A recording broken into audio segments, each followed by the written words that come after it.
Today I am presenting the study conducted by Ashish Khanna and colleague. It was published in Journal of Clinical Anesthesia in 2017. You can find this article in PubMed search engine.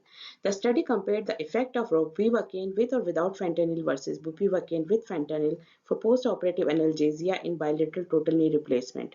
This study covers the concepts discussed in Unit 1 in post-surgical pain models, Unit 3 in survey tools for assessment and measurement of pain in human subjects, and Unit 2 utility of preclinical and clinical models in drug discovery. The hypothesis of this study was that ropivacaine with or without fentanyl provides better pain management with less motor blockade in comparison to bupivacaine with fentanyl in postoperative TKR patients receiving patient-controlled epidural analgesia. The objective of this study was to compare the analgesic efficacy and side effects of postoperative patient-controlled epidural analgesia with plain ropivacaine 0.1% with or without fentanyl versus plain bupivacaine 0.06 to 5% with fentanyl 2.5 microgram per ml in patients undergoing bilateral TKR. Pain assessment and early mobilization, including hospital stay, was the secondary outcome they wanted to observe. So how is the pain perceived? Just take an example. Suppose if you get a cut or like we get a bee sting, then happens the process of the transduction. This is the process by which afferent nerve endings take part in translating noxious stimuli into nociceptive impulses. There are three types of primary afferents: A beta, A delta, and C fibers. A delta and C fibers are responsible for nociception. The silent fibers take part in transduction but only involved under inflammatory event. And then happens the transmission. The impulse is transmitted to the dorsal horn of spinal cord, and then following sensory tracts, it's sent to the brain. These primary afferent neurons are sensitive to chemical and electrical signals. Their axons terminate in the dorsal horn of spinal cord where they relate to many spinal neurons. And then happens the modulation. Modulation of the pain occur peripherally at the nociceptor, in spinal cord, or in supraspinal structures. This modulation can either inhibit or facilitate pain. And then happens the perception. Perception is the conscious awareness of the pain experience. When we experience the pain, it's a series of events which starts with transduction, transmission, modulation, and then other factors such as individual personality, psychology, and emotional state play a role in this event.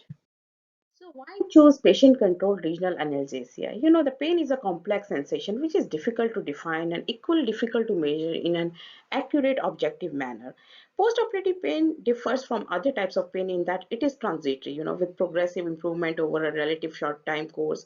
The studies have suggested that most adults expect to have significant pain post-operatively, and that is their primary concern. And that is very true. When the patient comes to the hospital for pre-anesthetic checkup, their first question is what kind of a pain I will have and how you're going to manage that pain. So these concerns may be justified as traditional management of pain comprises the prescription of a standard dose of an opioid to be given on demand by a nurse. And it happens, when the patient threshold has been already exceeded when they receive the pain.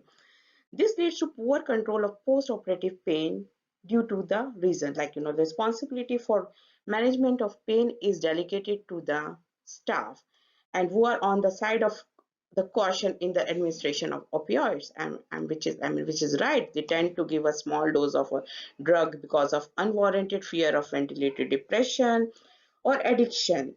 Because the administration of drug is left entirely on the discretion of nursing staff, the degree of empathy between nursing staff and the patient affects analgesic administration.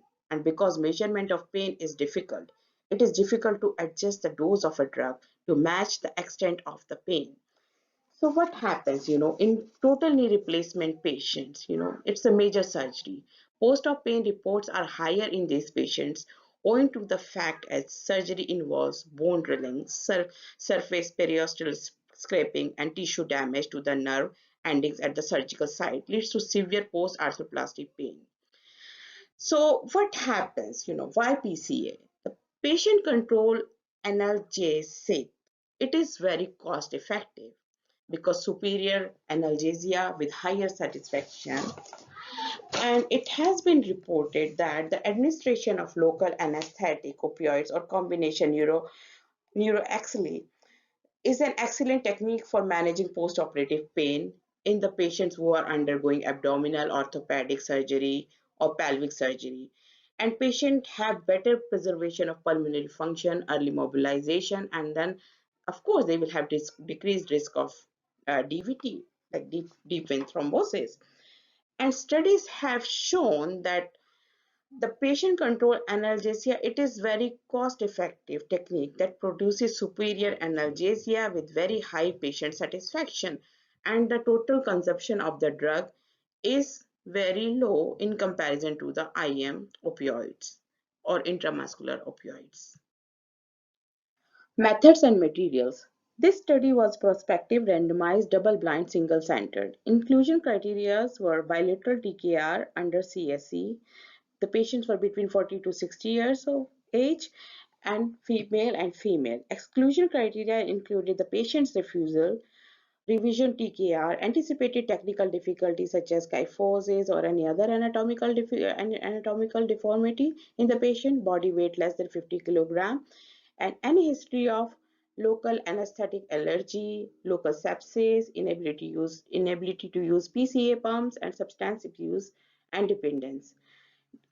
90 post-TKR patients with ASA status 1 and 2 randomly allocated to receive post-operative analgesia as per one of the three PCA plan. Group 1 was with plain ropivacaine 0.1%, Group 2 plain ropivacaine 0.1% with fentanyl 2.5 microgram per ml, and Group 3 was plain bupivacaine 0.0625% with fentanyl 2.5 microgram per ml. The subjects were educated and is instructed how to respond to VAS score and how to use PCA pumps in advance. Pre-medication was given the night before the surgery, alprazolam 0.25 milligram and ranitidine hydrochloride 150 milligram. In the operating room, routine regional anesthesia protocol was followed, and epidural, combined spinal and epidural was given using 0.5% bupivacaine, hyperbaric, and intrathecally, and then epidural supplement using plain 4 ml 0.5% bupivacaine. The block level ascertained by using pinprick method, and was once the surgery was already completed and the patient was then shifted to the post anesthesia care unit, was score was assessed again. So how they started the PCEA. If the PCEA was score was more than or equal to 3, they initiated the PCEA, and the basal rate was 4 ml per hour, and the demand dose was, if the patient was still demanding the drug, it was 6 ml per hour bolus. Signs of the respiratory depression, bradycardia, and hypotension monitored in all the patients, and rescue antiemetic like ondansetron 4 milligram was given to these patients. The patient satisfaction was overall they assessed using the 4 points patient satisfaction scale. Statistical analysis, continuous variables were presented as mean, standard, plus minus standard deviation or median, minimum to max. The Shapiro-Wilk test was used to scrutinize the data for the normal distribution. A normally distributed continuous variable were compared using analysis of variance. Categorical variables were analyzed using the chi-square test for all statistical tests where appropriate p-value less than 0.05 was taken to indicate a significant difference. So in the results, median pain score at rest and motion was significantly low in ropivacaine with fentanyl and bupivacaine with fentanyl in comparison to ropivacaine alone group.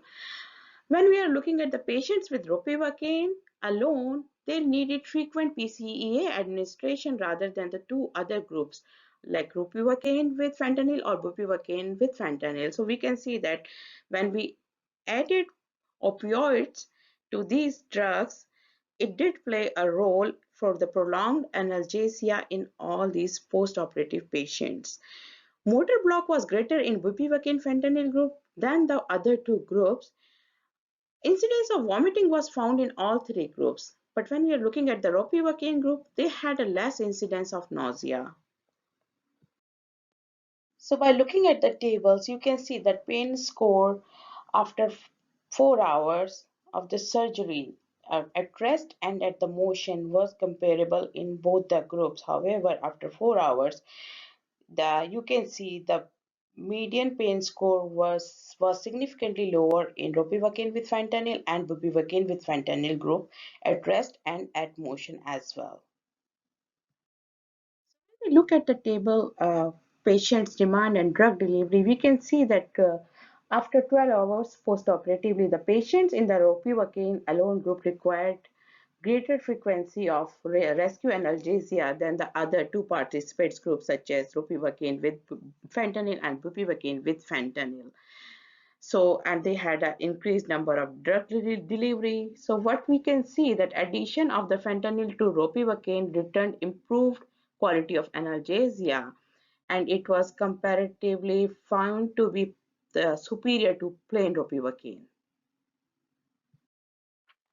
The study concluded that administration of ropivacaine with fentanyl through PCEA provides adequate postoperative analgesia, and PCEA uses reduces the drug consumption and higher patient satisfaction.